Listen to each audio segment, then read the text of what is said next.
Hey, what's going on YouTube? It's TJ Lawton here, and today I want to show you a quick video on how I personally might process my bass lines in order for them to sound thick and juicy and really glued into the mix.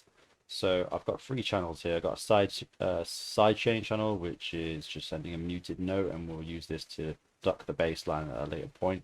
And I've also got an interesting way for doing sidechain. I know most people use like an LFO tool or something like that.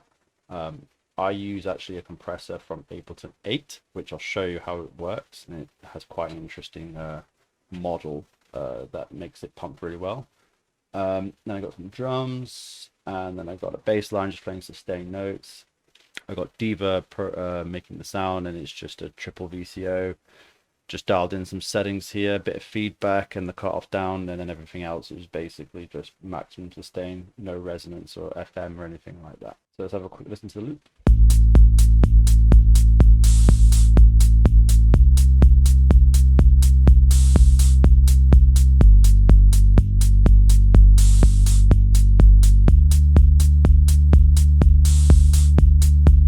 First thing I usually want to do is add some coloration. Now, coloration is a fancy word for like distortion, saturation, tape, tube, vinyl distortion, anything like that really. So we're going to play around with some different saturation, different colorizations and see what takes our fancy. We can start off, for example, the amp, and amps are going to be very crunchy sounding. Probably not going to enjoy this myself, but we'll just do it to see what it sounds like.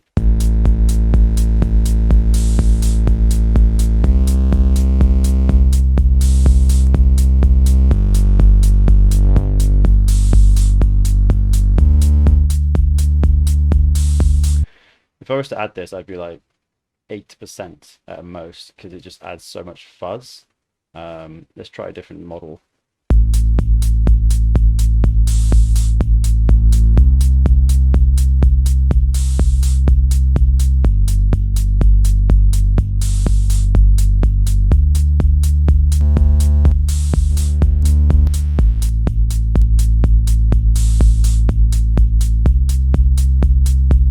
You know, that's not too bad actually. It adds some nice fuzz. Let's try something else. Another one that's quite good is the dynamic tube. Now there's a preset here, warm tube. Let's see what it sounds like.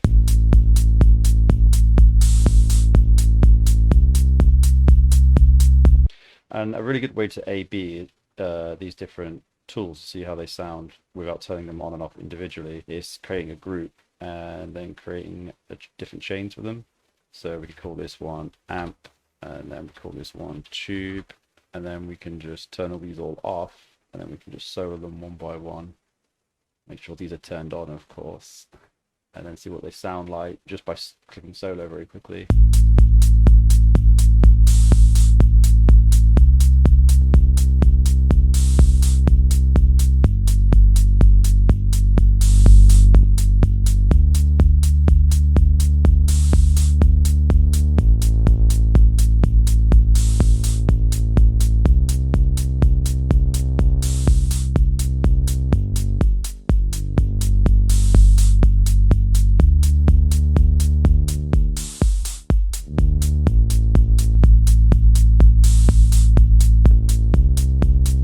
So here I think I like the amp more. It just sounds a lot more full in the low end and warmer. Even though I said I wasn't going to enjoy the amp, I think I like it now. Good thing I tried it out. Some other tools we can try: the saturator, the classic Coca-Cola of distortions. Let's see what this sounds like.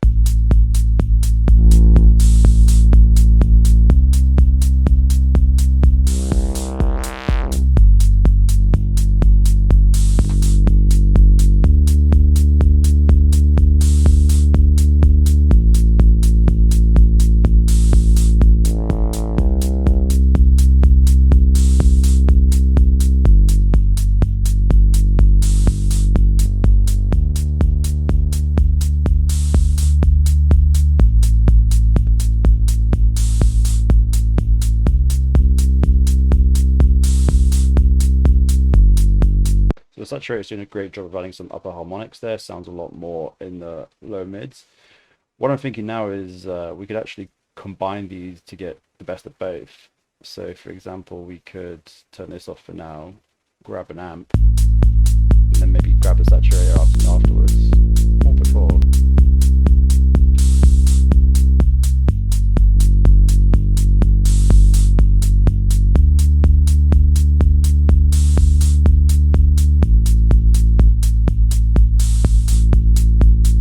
That's one way of looking at it. Another thing we could do is grab some tape. Tape can sound pretty good. Here I'm using Waves Chroma tape.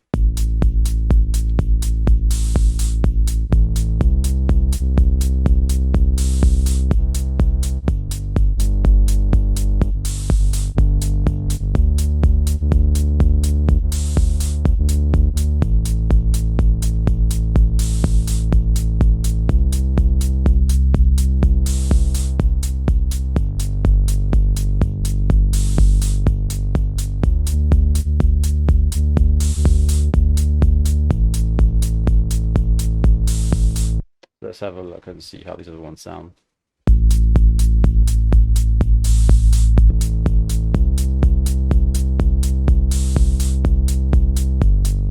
Tape's adding a lot of upper harmonics for sure. It's very warm sounding as well. I really like that. Another one we could grab is the Apex Vintage Exciter from Waves as well. And this is like a harmonic exciter, I guess, just a form of saturation.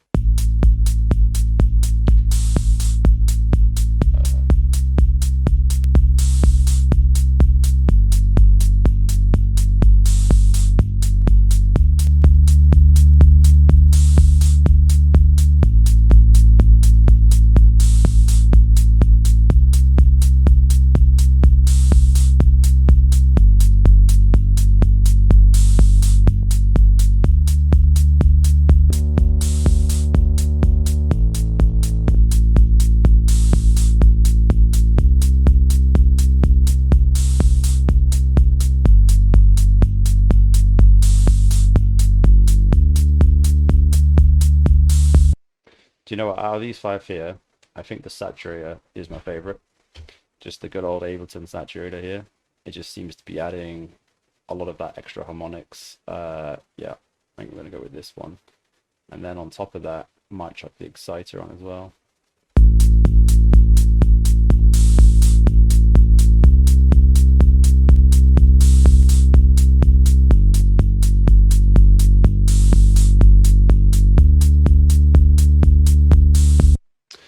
So the next thing I want to do is use a Max for Life compensator here, just so I can gain, match, and get the levels coming in and out the same from each plugin. So I'm going to turn off the exciter for now and stick the saturator between these two sender and receiver modules. Cool, that's balanced.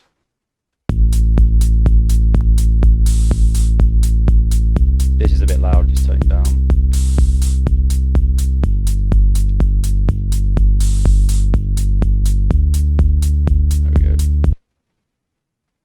So now that's our saturation done, that's our colorization, if you will.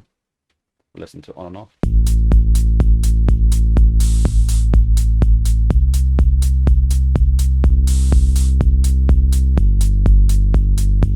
Yeah, sounding a lot more chunky, a lot more warm, thick, creamy almost. Next thing we're going to do is some subtractive EQ. So here I'm just looking for resonant frequencies and stuff like that. Usually there's the first harmonic of a bass can usually be too loud, so we're gonna have a look now, see if that's the case.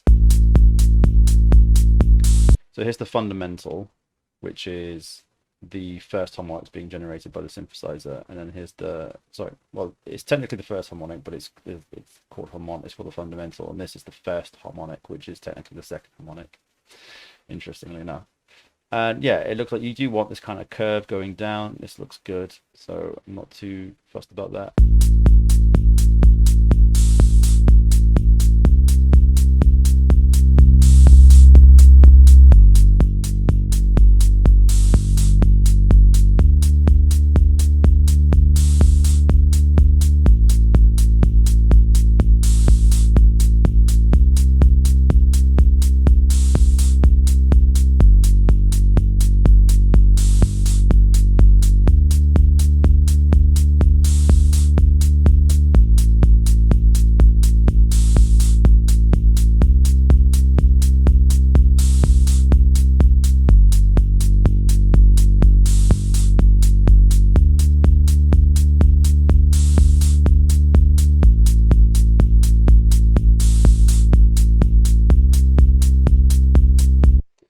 Not really doing anything, to be fair. I thought maybe I was sweeping out a bit of mud, but no. Um,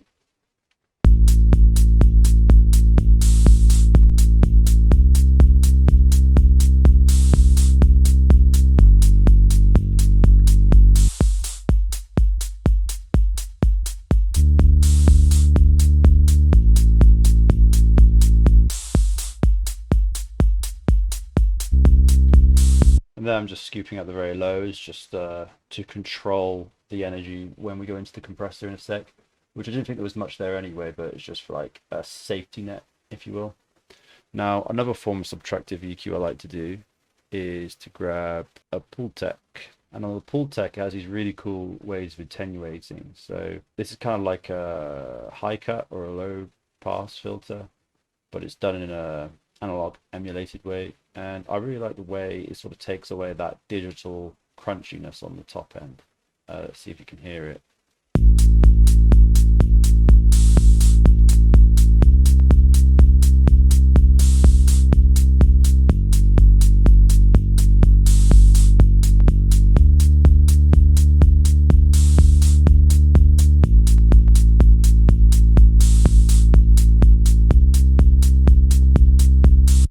So yeah, I don't know if you can hear that, but basically it's taking away sort of this like very thin digital sort of sounding high end. And it makes it sound more rugged and more analog, which is nice. Next up, we're gonna look at some compression. And now I don't want to go into like the different shootouts with the saturator we're important, but I don't really want to go into different compressors.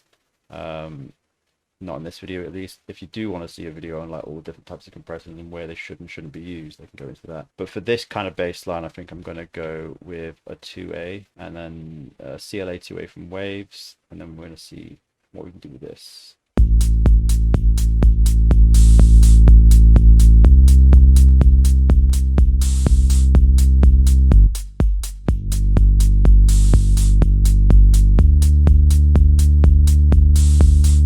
I'm also going to grab a Smexa scope so I can see the dynamic range better.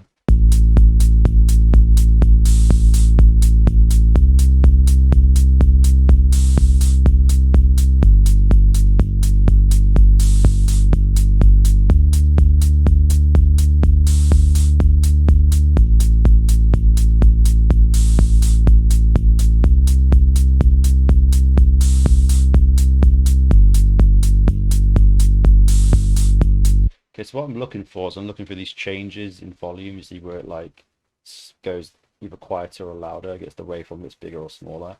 I want to sort of control that a bit more so that the dynamic range doesn't jump too much. Now I don't want to completely flatten it so it's the same volume all the time, but I generally, especially for basses, you want it to be consistent. And the reason for this is like on a dance floor, you don't want to change the note and then all the bass's energy just either gets really overwhelming or it gets underwhelming and people are like, oh, that feels weak here at this point in the song. You kind of want the bass to always be driving and always be a good consistent volume. Now currently it looks like it is at a pretty good volume, so it's only going to need like a tiny bit of compression. And the reason why I've gone with the 2A here is it really it's a very slow acting compressor, so it's good for these sustained long notes and it's going to smooth it out in a really nice way.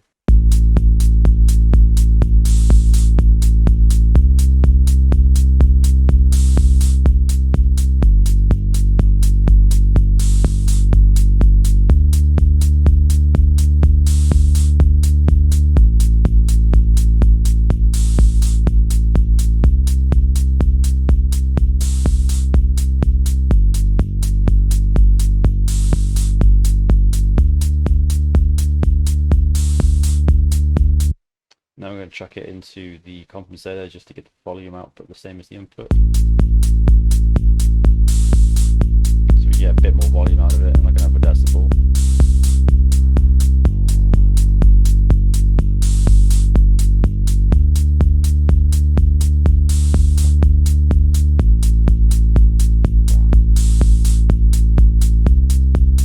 Cool, sounding pretty good.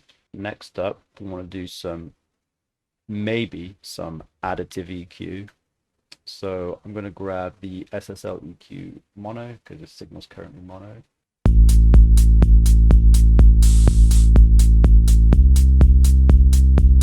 So I'm going to pick a preset here, but I'm going to reset all of the diamonds. So this way, these dials are set up that are in a good starting place, let's say.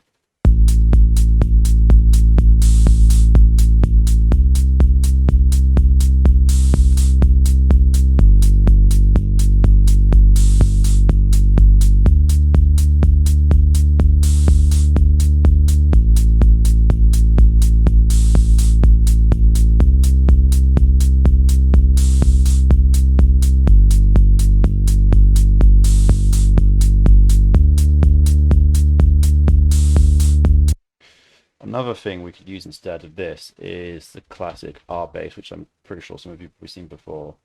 Because I'm just trying to add some extra low harmonics here, but this is sounding a bit too surgical almost, and yeah, it's not really adding. It's like adding frequencies, but it's not adding it in a harmonic way. So I'm going to grab this. So one thing I'm going to do actually is come to this website here, and it shows all the different frequencies for different keys. Now, this bass line, if we take like around where the middle of these notes are, which I think might be the A sharp, right? Because it's like, what is it here? Sort of like the in between of all the notes. It's like an A sharp, right? So if we look through on here, look for the A sharp, we see it's 117 or it's 58. Now I don't really want to add it at 58 because I think that's where the kick's going to sit. 117 seems good for those opponents. We could also try 233. So let's try 117 first of all. Let me just double check this one. 117, yeah. So on our bass. Sounded pretty chunky straight away. And we're just going to bring the intensity all the way down after we set in our parameter. I'm just going to bring the intensity up.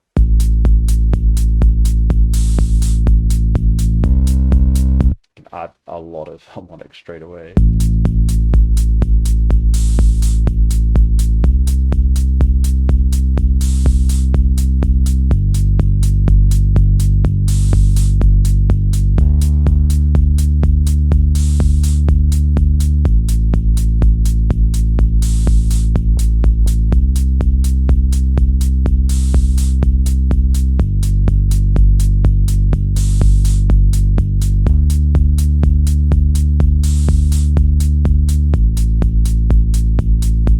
Just notice there's a little bit of a click that happens at the start of the note. I'm just going to turn the attack up a little bit just to compensate for that.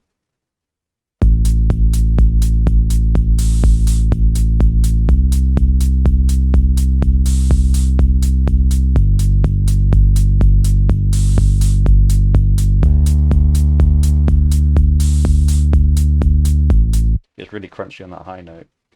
And again, we're going to compensate this and make sure we balance match it.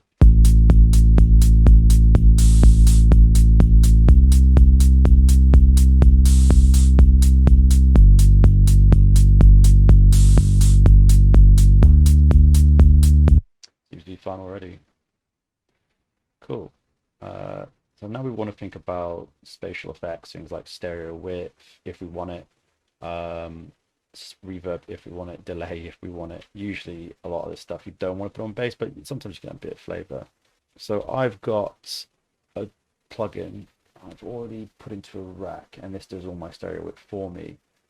And all it really is doing is I've got my mids here, which is my mono channel, and nothing's happening on this because the signal's already mono. I don't need to put anything on it. This is just going to let the signal flow through. And then I've got my sides channel, which on it I have a chorus effect, which you could, this is a chorus effect I use, but you could use any kind of chorus effect. Don't even have to use a chorus effect, you can do some sort of doubler or anything like that. Then I have an EQ8, which is inside mids mode, and then I have it cutting off quite steeply at 188 Hertz. This is just to get rid of any stereo subfrequencies, which you definitely don't want. And then I have a utility tool, which is getting rid of all the mono signals. So this is just completely stereo. And then I have another utility tool, which is bound over here, which lets me control how wide I actually want it. So what I'm going to do now is I've got a hotkey, which is going to allow me to listen to only the stereo field of the song. So you see, if I turn the sides off, I don't hear any side information. But now I can hear the stereo width of the track. So I want to balance this in against the drums and stuff. Obviously, if I had a lot more stuff going on, it'd be easier to know where it should sit. So I'm sort of just doing this sort of blind.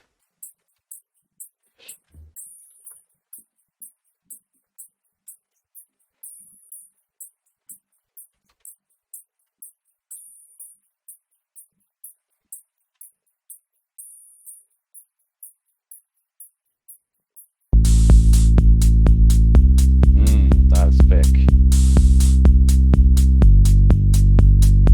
So it's about it.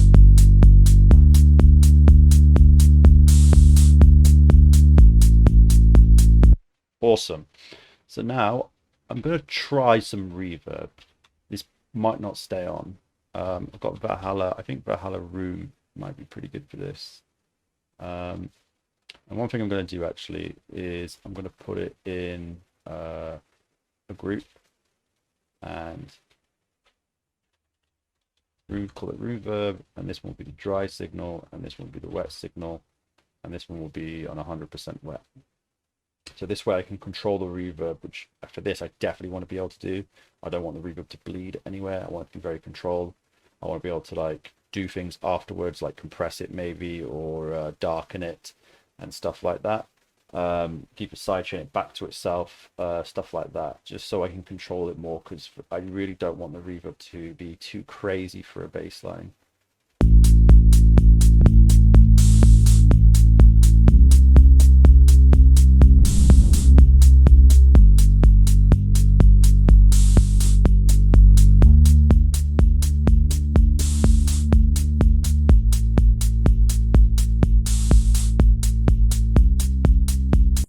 Listen to stereo field quickly, make sure there's nothing leaking. I think there might be a bit of a leak, so I'm going to grab my low cap EQ8 again from the other processor.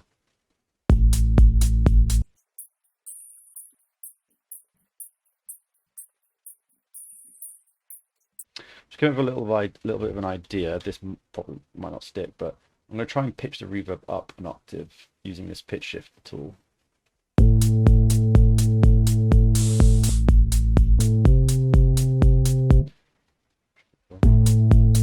Sounds like shit.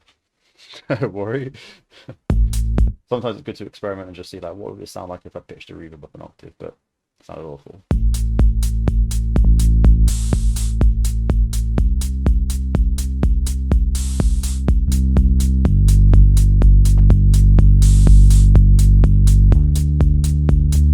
Honestly, this reverb's not really doing anything for me. I'm just going to get rid of it. But it's worth experimenting and seeing how you can enhance the sound. And it's okay just to say, hey, that didn't work, and delete it. So now that we've done our spatial effects, I'm not going to bother with delay. I know delay is not going to be a good idea for sustained notes like this. So the final thing I want to do is start thinking about like clipping and limiting. Now I'm going to try clipping first, but I think limiting is probably the way we want to go. So this is for a clipper from Vent Audio. It's called Free Clips. Actually free to download. It's really good. Turn the oversampling up just so we don't get any aliasing. And yeah, I'm gonna start pushing stuff into it and see how it sounds.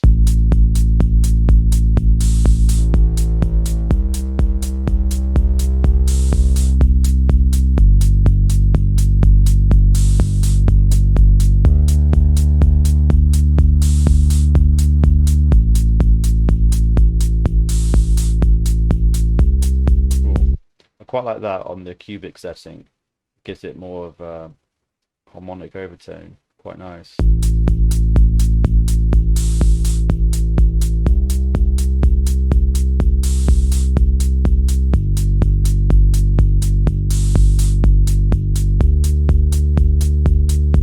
Also controls it because it's hitting the red just as it comes in, but now going out is being controlled a bit more. I think on the Source on the Smexscope, it looks more dynamically controlled.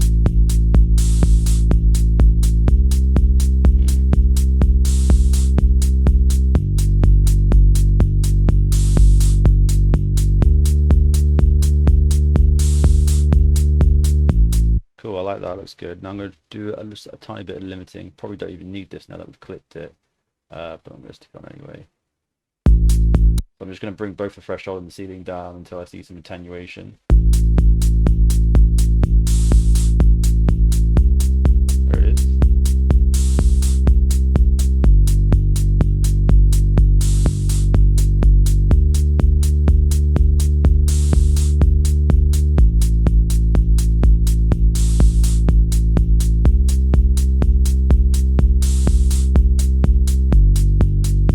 Cool. I kind of want to always be attenuating just a tiny bit. This tells me the limiter is always working and just sort of controlling those peaks so that the bass is always going to be nice and full. Like I said earlier, it's always going to be a good consistent volume, and so it's going to be always pumping, and no matter what note it changes to.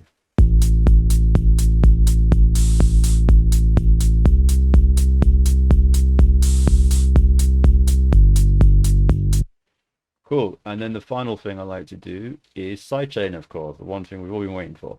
So I actually use, like I said at the start of the video, I use a compressor that is from Ableton 8. And you can see there's an upgrade button here, and if I click that, it will go to the Ableton 11 version, which I don't want. And the reason why I don't want that is because this has the FF1 model. What it does is it has a really nice pump, and it doesn't add like artificial clicks to the sidechain. And honestly, you can still use things like LFO Tool that will do your job. I just really like the control you get out of this one because it fits really nicely around the groove. And I'll show you how I use it because most people might just use the attack and the release and the threshold. I have attack and release literally all the way down, the threshold all the way down, and I just use the EQ from the sidechain in order to get my pump. So we'll go for it now.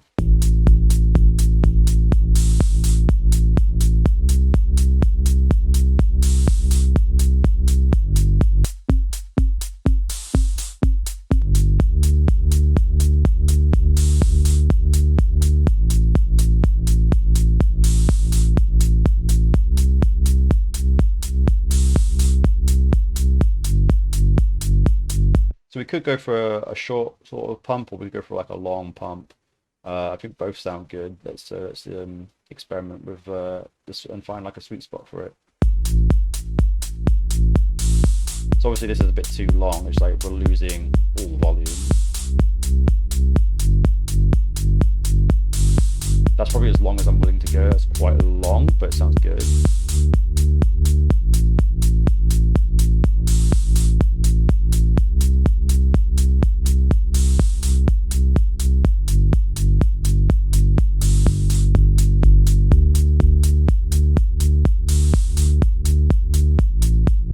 Now, I'm going to bring the dry wet down just a tiny bit, and this is so it sort of doesn't have 100% volume cut. Now, you still want the kick to be completely isolated before the bass line comes in, so we're going to add a second side chain, but this one just for the transient in a sec. So this one's for the groove, and the next one we'll do is be for the like a technical EQ purpose.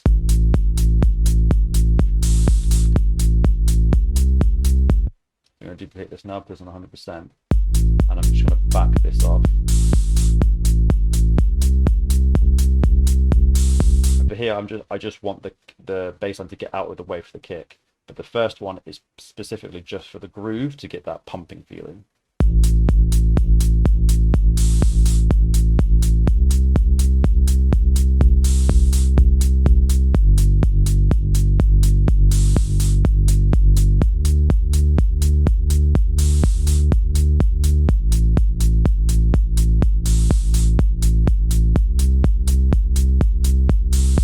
Cool.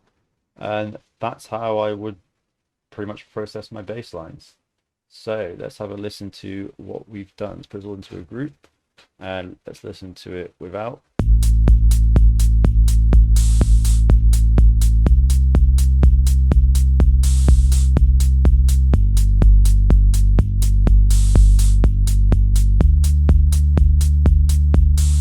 Now back on.